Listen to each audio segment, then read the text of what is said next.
One of the things that people are reporting during this period of lockdown is that we are noticing things going around us in the world that so often we simply miss due to the busyness of life. Simple things like the intricacy of the flowers on the bush, seeing the bees coming and going into them and out again, watching the birds in the garden and seeing how many there are. Of course, these things have always been going on, but in the pressures and the busyness and the pace of life, far too often we've missed them. And that idea of being preoccupied really gives us a key into the passage that we have this morning from Mark chapter 8. In this relatively lengthy passage, we read about how Jesus has got concern for a crowd of 4,000 plus people who were a long way from home and had nothing to eat. We see in the passage that Jesus takes 7 loaves of bread, a few small fish, and he feeds all 4,000 plus people. What's astonishing though about this story is that just before that, when Jesus had seen the need and the size of the crowd, he turned to his disciples and asked, where can we get food to feed all these people? And the disciples had thought, well, we'd have to go to shops, but there aren't any. I say that's astonishing because just 2 chapters before in Mark's Gospel, we read about how Jesus had a crowd of 5,000 plus people, and then he'd only had 5 loaves and 2 small fish, and yet he'd fed all that crowd. How could the disciples have missed that? Why now, faced with this new situation, didn't they remember what had gone on before? Well, what we're told in our passage is that then the Pharisees, the sort of religious leaders of the day, they came trying to test Jesus, and they'd asked him to show them a sign from heaven. Think about it. Here's a man who's just fed 4,000 plus people with 7 loaves and a few small fish, and they're asking for a sign. Why? Why could they not see? Well, one of the things about the Pharisees is that they put a great deal of effort into trying to structure their religion, and in doing so they created structures about what they should expect, how people should react. And as they did that, they created a sort of an expectation that the one who would come in their minds would be like this and would do these specific things. They created this tunnel of expectation. Everything that happened, everything they saw, was measured against that. Their problem was that gave them blinkered vision. Why didn't the disciples see it? Well, Jesus turned round to them afterwards and he said to them, beware of the yeast of the Pharisees and of Herod. Beware of the yeast of these Pharisee people. What did it mean? Well, yeast in the Bible is often used as an illustration of evil, simply because of its property. It's placed into a mixture and it causes the mixture to grow.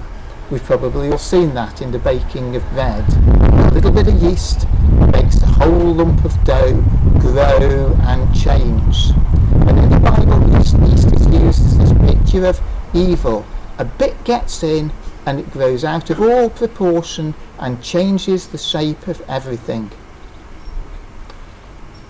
On that day, the disciples, when they'd set off, had forgotten to take their own bread with them. They'd forgotten to take anything to eat. They were preoccupied by their own concerns of the day. That was their tunnel vision. their circumstances just what they were troubled with, what they needed for the day. So in a way, both the Pharisees and the disciples both had the same problem: tunnelled vision. The disciples, they were expecting too little. They were just focused on their own daily need. The Pharisees, they were expecting too much. They created this big expectation in their minds, and they were testing everything against this thing that they had created. I find that a helpful thought this morning. Helpful because it causes us to ask the question: is our tunnelled vision hindering our perception, our seeing of what Jesus is doing? As a church, it's very easy for us to focus on creating structures, trying to organise things, get things going based on our expectation of what Jesus should be doing. As individuals, it's very easy for us to become preoccupied with our own lives, what's troubling us. Both of those can give blinkered vision. What Jesus was doing in this passage is he wasn't setting out to create a great sign. He was simply demonstrating, in the way in which he was living his life, the compassion that we always see in the heart of God. He was simply showing genuine love for those people, and as he did that, they encountered that wonderful sign of the presence of God amongst them. Earlier this week, I heard a wonderful story from those who've been engaged in the food distribution that the churches here in Britwell have been doing during the pandemic, taking out supplies to those who are currently unable to get them for themselves. And the story that so impressed me was of a lady who was grateful for what was taken and had thought about it and realised that she had a specific product in her cupboard that she bought some time back for a member of her family, who then didn't need it in the end, and their need for that specific product had passed, but she had it in her cupboard. She offered that to the volunteer who had taken her food. That volunteer said, yes, of course we'll take it and pass it on should we find anybody who would need that, but couldn't, in his own mind, think of whenever we might encounter such a person. The use of this product was very specific. He took it, he drove home. The next day, one of the ministers from our churches got a call. A family desperately needed that specific product. As followers of Jesus, are we in danger sometimes of getting so tied up with our own details, our own expectations, or our own personal concerns that we're missing what Jesus is doing?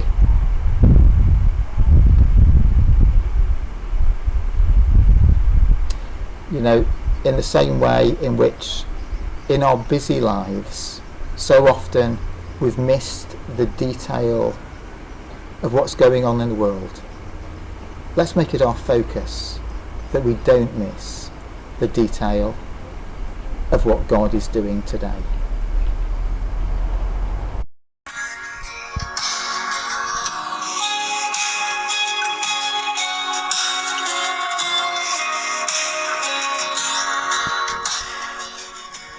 Before I spoke a word, you were singing over me. You have been so, so good to me. Before I took a breath, you breathed your life in me. You have been so, so kind to me. Oh, the overwhelming, never-ending, reckless love of God. Oh, it chases me down, fight till I'm found, leave the 99. I couldn't earn it, I don't deserve it, still you give yourself away. Oh, the overwhelming, never-ending, reckless love of God.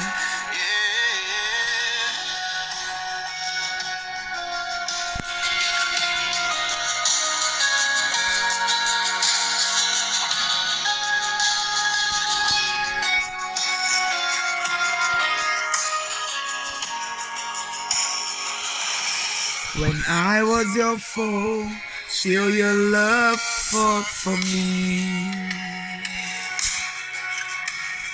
You have been so, so good to me. When I felt no worth, you paid it all for me. You have been so, so kind to me. Oh, the overwhelming, never-ending, reckless love of God. Oh, it chases me down, fight till I'm found, leave the 99. I couldn't earn it, I don't deserve it, still you give yourself away. Oh, the overwhelming, never-ending, reckless love of God.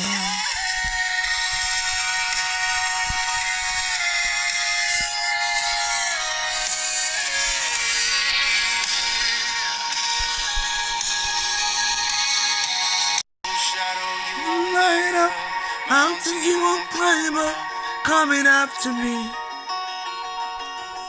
There's no walls you won't kick down, lies you won't tear down, coming after me. There's no you won't light up, mountains you won't climb up, coming after me. There's no walls you won't kick down, lies you won't tear down, coming after me. There's no shadows you won't light up, mountains you won't climb up, coming after me. There's no walls you won't kick down, lies you won't tear down, coming after me. Shadows you won't light up, mountains you won't climb up, coming after me. There's no walls you won't kick down, tear down.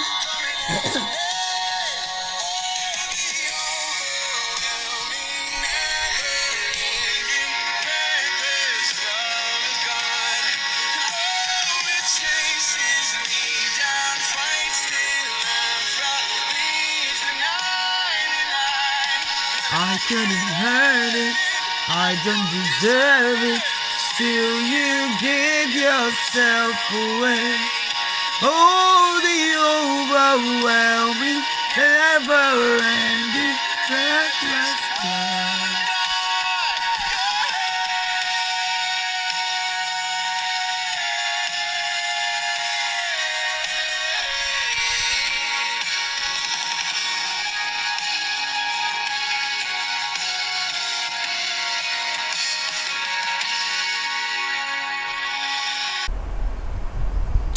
Right at the end of our passage today from Mark chapter 8, we're told that Jesus healed a blind man. He takes this man, he touches him, and then he asks the man, what does he see? And the man was healed in a sense that he saw, but his vision was still distorted. So Jesus touched him again, and then he saw clearly. In a way, that really reinforces what the passage has been saying before. It's so easy as a follower of Jesus even to have seen who Jesus is, to have seen some of what Jesus is doing, but to have only really seen partly. I hope that's something that we're able to discuss as we go into our Zoom sessions, meeting together later this week. And I do hope that you're able to join us for one of those.